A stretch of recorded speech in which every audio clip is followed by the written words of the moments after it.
Before we dive in, tell us in the comments what quiet acts of courage you've witnessed. And if you believe that true heroism often wears the humblest disguise, hit that like and subscribe button. Because the story of the quiet man you're about to meet is a powerful reminder that some debts of valor are never truly forgotten, even when the world tries to look away. The salt-laced wind, a constant companion at Point Vigilance Lighthouse, whipped around Elias Thorne, its chill seeping into his old peacoat. 72 years had etched themselves onto his face, mirroring the rugged cliffs he now tended. For a decade, he'd been the keeper, not of a roaring lamp, automation had claimed that, but of its history, its small, struggling maritime museum. His hands, gnarled by time and harsher seas, gently polished the brass casing of a ship's compass, a relic from a bygone era. Tucked in his worn wallet was a faded invitation, the annual Coastal Guardian Foundation Gala, a prestigious event in the city, worlds away from his solitary post. He was going, mostly because Admiral Covington's widow had insisted, saying, "Elias, they need to see a real face of the old guard." He doubted anyone would truly see him. In his small desk, a single, yellowed photograph showed a younger Eli, grinning tiredly from the bridge of a battered Coast Guard cutter, the CGC Tempest. The name whispered of a storm, the Equinox Fury of 78. A maelstrom that had tested men to their limits. Tonight, however, surrounded by the gleaming chrome and hushed opulence of the Portland Grand Ballroom, Elias felt less like a guardian and more like a ghost, adrift in a sea of tailored suits and shimmering gowns. He clutched the simple wooden cane, its surface worn smooth, a silent testament to a life lived on unsteady decks. Elias presented his invitation to a young woman with a headset and an impeccably patient smile that didn't quite reach her eyes. Ms. Evelyn Reed, the event's lead organizer, glanced at his name, then at his slightly rumpled suit. "Ah, Mr. Thorne," she said, her voice a little too bright. "We have a charming little spot for you, near the historical display."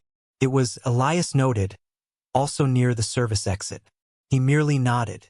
Later, as champagne flutes clinked, Chadwick Chad Kensington III, a tech wunderkind whose company, Aquacentry AI, was a platinum sponsor, took the stage.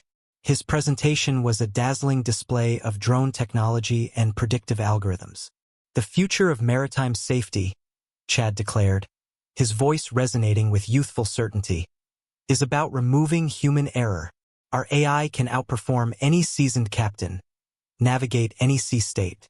No offense to the traditionalists," he added with a dismissive wave towards the older attendees, his eyes flicking past Elias.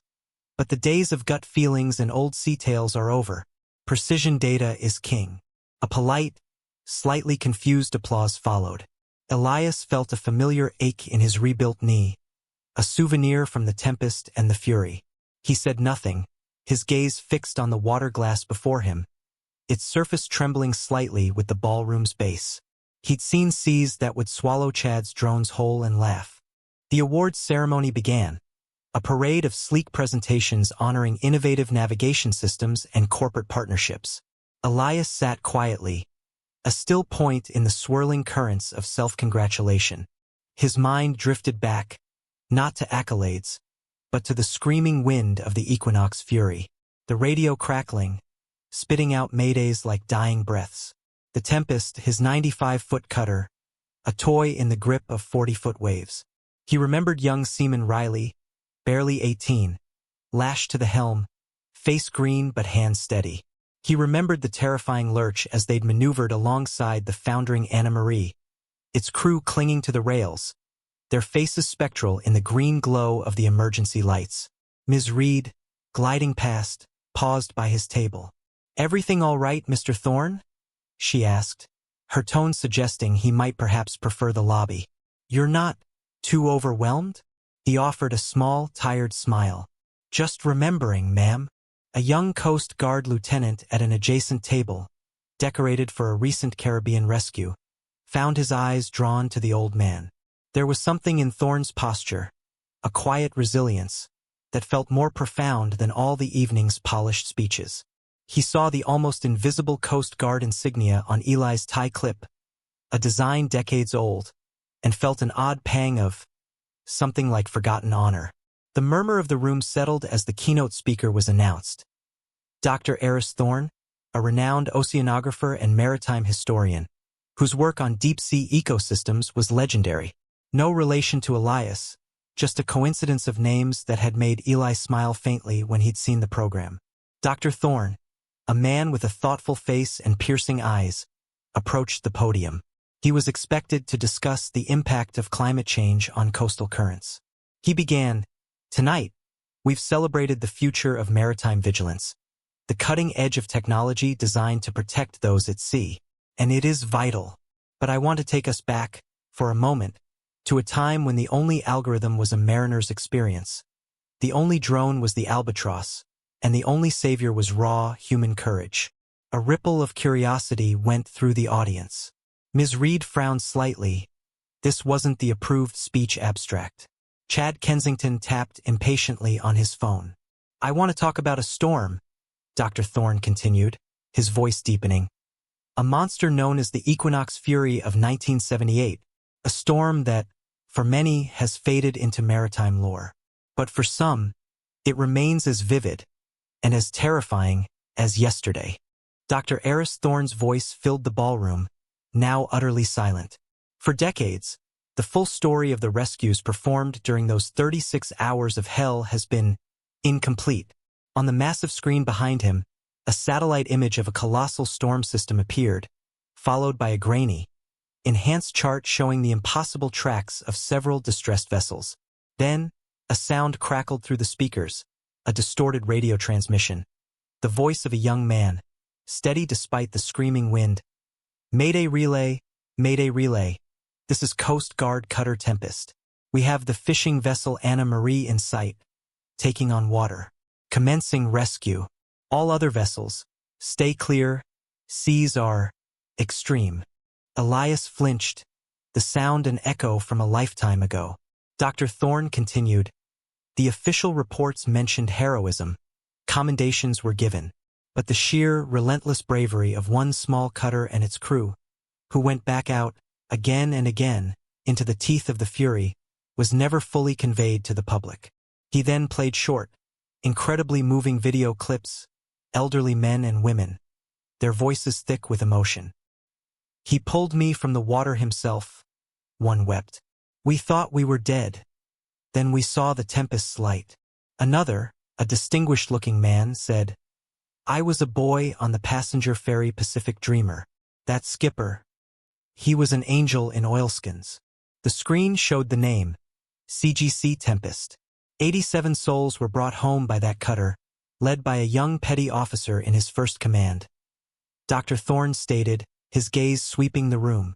"A man whose courage was extraordinary, whose seamanship legendary, but whose modesty ensured he sought no further spotlight. Ladies and gentlemen, that man is with us tonight, Mr. Elias Thorne, skipper of the CGC Tempest. Would you please stand?" A single spotlight, almost hesitant, found Elias. The room, frozen for a heartbeat, erupted. Elias Thorne, looking utterly bewildered, slowly pushed himself to his feet, leaning on his cane. The applause wasn't polite. It was a tidal wave of astonished, heartfelt recognition. Ms. Evelyn Reed stood frozen, her face pale, the practiced smile gone. Chad Kensington stared, his jaw slack, the earlier arrogance completely erased, replaced by a look of dawning, profound shock. Dr. Elias Thorne descended from the podium, making his way directly to Elias, his hand outstretched. "Mr. Thorne," he said, his voice thick with an emotion that transcended his academic demeanor. "I was that boy on the Pacific Dreamer. You, sir, saved my life and my parents' lives. For 30 years, I've pieced together your story, hoping one day to thank you." The president of the Coastal Guardian Foundation, a stern-faced admiral, hurried to the stage, visibly moved. Clearly, he announced, his voice booming, "Our awards program has had a glaring oversight. Dr. Thorne, Ms. Reed, by morning, I want a proposal for a new, permanent award. the Elias Thorne Tempest Award for unsurpassed valor at sea. Young Coast Guard officers, men and women in crisp uniforms, surrounded Elias, their faces alight with awe, eager to shake the hand of a living legend they never knew existed. The atmosphere was no longer one of corporate polish. It was charged with the raw electricity of genuine, rediscovered heroism. Later, presented with a hastily procured foundation plaque by the Admiral Elias Thorne, his eyes glistening, spoke just a few words, his voice raspy but clear. We were a crew. We just did our duty. What any coastie would do. But everyone in that room understood they had witnessed something far beyond ordinary duty. Ms. Reed approached him, her earlier hauteur replaced by a quiet, sincere apology. Chad Kensington, for once, was speechless, managing only a humbled nod. Dr. Elias Thorne announced that his upcoming book on the Equinox Fury would now be dedicated to Elias and the indomitable crew of the CGC Tempest, ensuring their story would finally be told in full. As Elias left the gala, no longer a forgotten relic but a revered hero, the city lights seemed a little brighter. Back at Point Vigilance, the old lighthouse stood sentinel against the dark Pacific. It was more than just a historic structure now. It was a testament to the quiet, enduring light of one man's courage, a light that had pierced the heart of a monster storm and, tonight, had illuminated a room full of forgetful hearts. True heroism, Elias knew, didn't need a spotlight. It needed only to be remembered. The story of Elias Thorne reminds us that heroes walk among us every day, their sacrifices often unseen, their courage unsung. If the story moved you, please share it. Let's ensure that the quiet guardians, the steadfast protectors, past and present, receive the honor they so richly deserve. And don't forget to subscribe for more stories that uncover the extraordinary in the ordinary.